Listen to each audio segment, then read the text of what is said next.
breve presentazione critica di quello che hai visto. Sì. Allora, io sono stato arruolato oggi, era parecchio tempo che non presentavo mostre, mi sono meravigliato di essere stato chiamato qui per questa presentazione. Non conoscevo il pittore Martino Zanetti, ecco, io vi invito ad andare sul web, quindi siamo tutti tecnologici, penso, di cercare lui sul web. Ho scoperto sul web, quindi, prima di tutto che è un imprenditore, sicuramente importante, e che poi è un artista.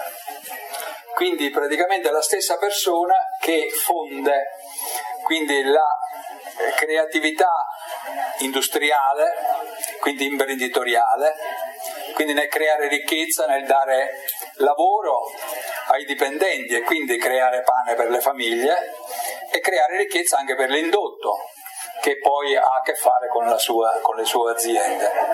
E poi è artista. A me è piaciuto così scoprire tante opere sul web ed è stato come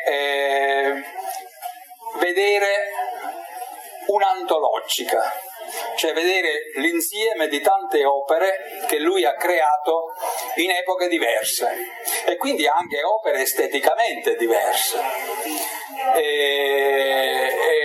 Quindi l'impressione che io ho avuto guardando queste opere è quindi che lui sia un creativo nell'astrattismo.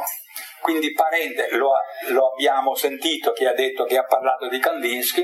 Kandinsky è il padre dell'astrattismo, quindi o il fondatore dell'astrattismo. Poi l'astrattismo ha avuto tante ramificazioni, quindi abbiamo avuto anche l'astrattismo geometrico, l'astrattismo informale. Qui oggi noi abbiamo secondo me una bella mostra e c'è una freschezza estetica in questi quadri che sono dei fotogrammi della sua creatività, cioè ogni opera è un fotogramma, è praticamente quello che si è fissato su una superficie che lui ha colorato, quindi e chi ha visto già la mostra o finirete di vederla nelle altre sale, che sembra un museo, invece è un insieme di uffici di avvocati, quindi la norma, che l'avvocato ha parlato della norma, quindi ha a che fare con la norma, però in questo caso si prestano anche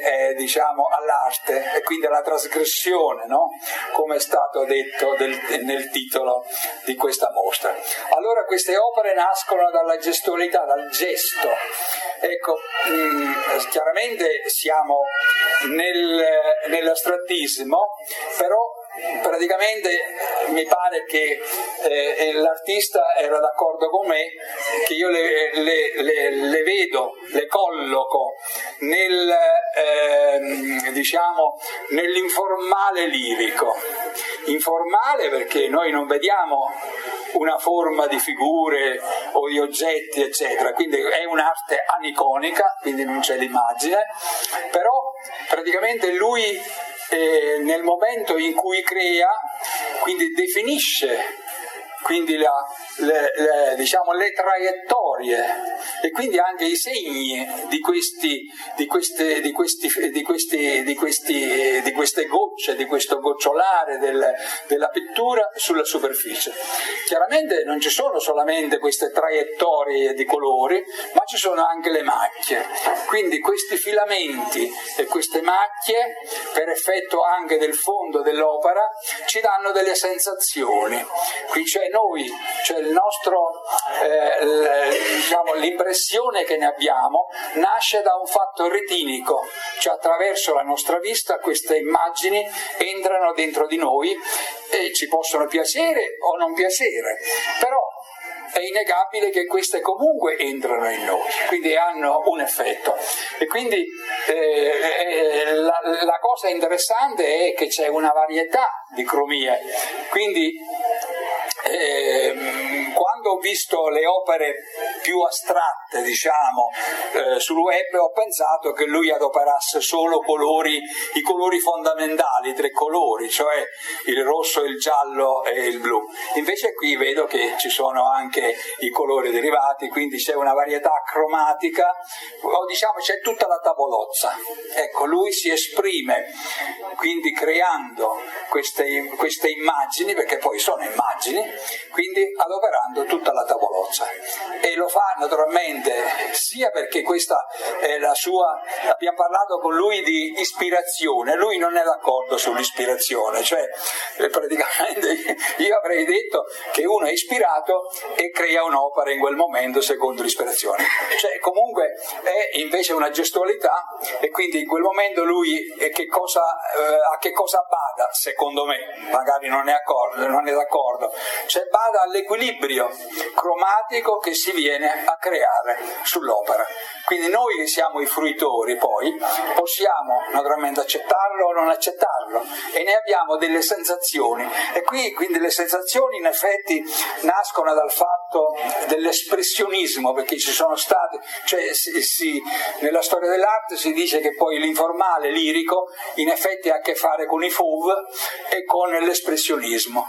Cioè il fauvismo e l'espressionismo sono 2 correnti artistiche dell'inizio Novecento, che però il fauvismo rimase un po' fine a sé stante, anche se nacque come reazione all'impressionismo e al naturalismo, mentre l'espressionismo quindi diciamo ha travalicato la Germania, l'Austria, quindi è arrivato anche a Trento. Quindi io quando sono arrivato qui a Trento negli anni 70, io sono un emigrato qui, come diceva giustamente l'avvocato, quindi praticamente scoprì questi espressionisti, però erano figurativi.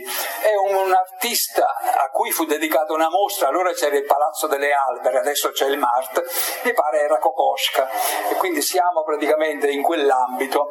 Ecco, naturalmente l'arte va avanti, e quindi diciamo le correnti artistiche del Novecento chiaramente continuano ancora a ispirare, cioè più che a ispirare diciamo ad ammaestrare la nostra sensibilità, la nostra vista, ad acculturarci esteticamente.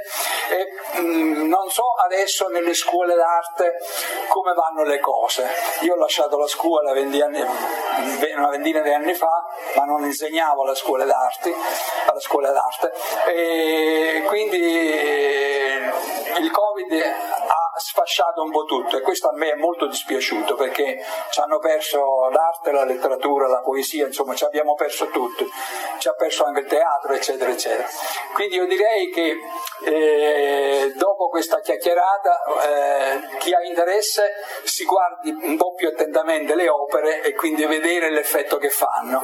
Secondo me gli effetti sono personali, cioè ognuno trae una sensazione, trae un effetto a seconda della propria sensibilità, cioè ognuno di noi ha una sua sensibilità, e queste opere praticamente si proiettano, cioè si percepiscono, cioè loro proiettano, noi le percepiamo, quindi grazie alla sensibilità che abbiamo e che ci siamo costruita nel tempo.